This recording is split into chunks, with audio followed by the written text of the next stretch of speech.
Usisahau kusubscribe, kubonyeza alama kengele, kulike, comment. Usiku mmoja ndani ya jiji la Atlanta, maisha yanaendelea kwa kasi huku biashara ya dawa za kulevya ikitawala mitaa ya siri ya jiji hilo. Katikati ya dunia hiyo hatari, anaonekana kijana mmoja mwenye pesa nyingi, magari ya kifahari na maisha ambayo kila mtu anayatamani. Jina lake ni Youngblood Priest. Kwa nje anaonekana kama mtu aliyefanikiwa sana, lakini ndani yake anaishi maisha ya hofu kila siku. Priest ni mmoja wa wauzaji wakubwa wa cocaine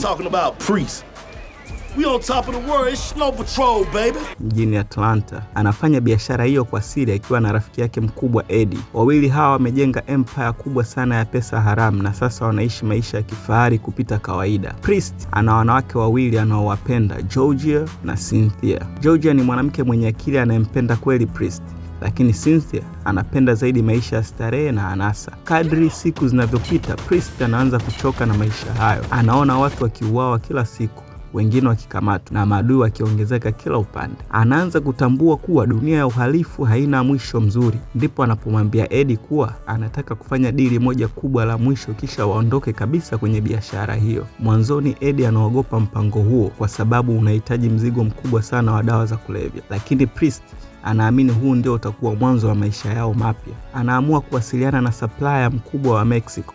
Puedo tener la oportunidad de presentarme. I know who you are, Priest.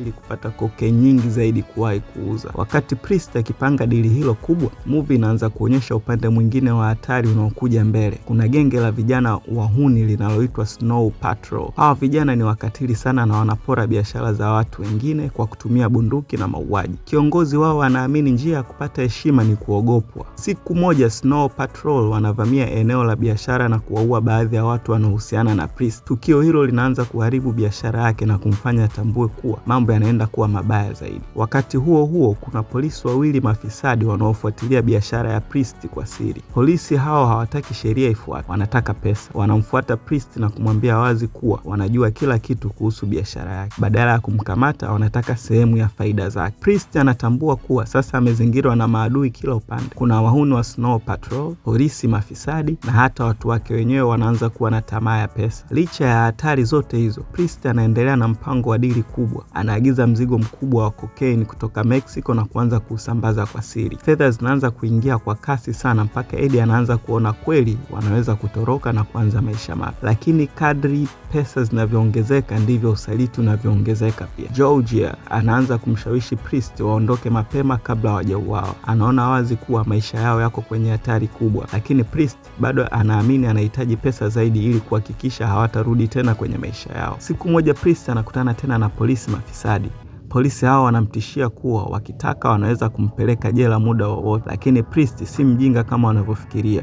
Kwa siri alikuwa tayari ameanza kukusanya ushahidi dhidi yao. Anaelewa kuwa kwenye dunia ya uhalifu, nguvu pekee haitoshi, lazima uwe na akili kuliko kila mtu anayekuzunguka.